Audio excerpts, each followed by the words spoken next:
பால் கஷாயம் செய்ய போகிறேன். அதுக்கு 100 கிராம் இஞ்சி, அப்புறம் கொஞ்சம் தேன், ஒரு 5-6 அழுக்கு மருந்து, ஒரு 10 பல்லுக்கான, 1 டம்ளர் பால். கை கால் உளைச்சல், குறுக்கு வலி எல்லாத்துக்கும் நல்லது. குறுக்கு வலிக்கெல்லாம் இது ரொம்ப நல்லது. அந்த 1 டம்ளர் பாலை காய்ச்சி எடுத்துக்கணும். இஞ்சி இது மாதிரி பொடிசா நறுக்கி வைக்கணும். இஞ்சி வெள்ளைப்பொடி அரைச்சி எடுத்துட்டு வந்தாச்சு. இப்போ சாறு எடுக்க போகிறேன்.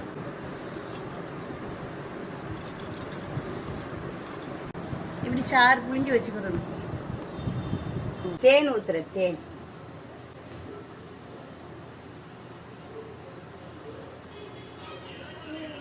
இவ்வளோ தேன் நல்லா பொங்கணும்.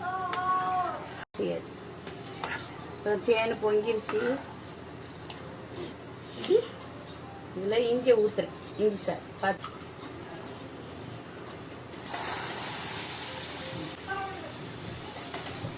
உங்களுக்கு தேவையான அளவு கொஞ்சம் கொஞ்சம் எடுக்கும். ஊற்றக்கூடாது. இது வேண்டாம். இஞ்சி நல்லா தெளிய வச்சிட்டோம்னா இந்த மாதிரி அடியில் வரும். இதை எடுத்து கால் வலி முட்டு வலிக்கு தடவுனா கேட்கும். நல்லா காய்ச்சி கொஞ்சம் சூடு வரணும்.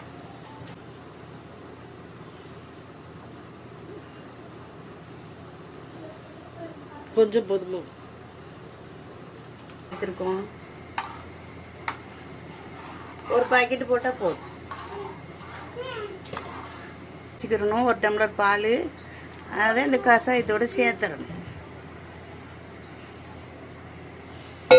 பயப்படாமல் குடிக்கலாம். உரப்பாக இருக்கும், காரம் பிடிக்காது, எனக்கு விக்கல் வரும், இருமல் வரும் ஆண்டெல்லாம் சொல்லுவேன். நான் பயப்படாமல் அழகாக குடிக்கலாம். பிடிச்சி பார்த்து கமெண்டில் சொல்லுங்கள். பிடிச்சிருந்தா லைக் பண்ணுங்கள், ஷேர் பண்ணுங்கள், சப்ஸ்கிரைப் பண்ணுங்கள்.